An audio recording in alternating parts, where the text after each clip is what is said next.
mikutano huko Mt Kenya. Our party leader is with the Jubilee. Akitaka kupaga mpango mkutano aina fulani kama ule, we will know as members of Jubilee. Yale mikutano imepangwa huko, wacheni kumhusisha. Endeleeni nayo, we wish you well, but do not carry his name in meetings that he has not sanctioned. Na tunashukuru nyinyi pia kwa sababu tuko imara. Those guys who've been walking around there wanatembea na uogo kutukana Uhuru na mambo mengine haina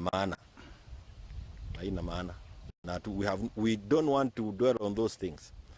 We have a clear judgment order from the court that recognizes the people who you are seeing here, others who did not come. Hata nyinyi watu wa media ambana daganywa na watu mnaitwa media press conferences mnakibia.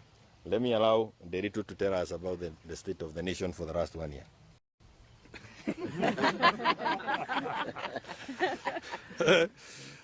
Thank you very much, Secretary General. 2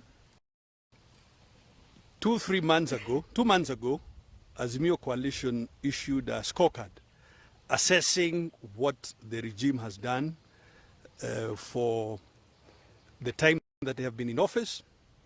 And we were very straightforward with the analysis because it showed that it has been a grand disaster for the period that this regime has been in office. Since then, things have gotten worse.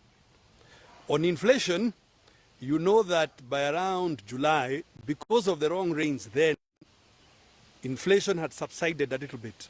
But in September, October, it has begun to edge upwards.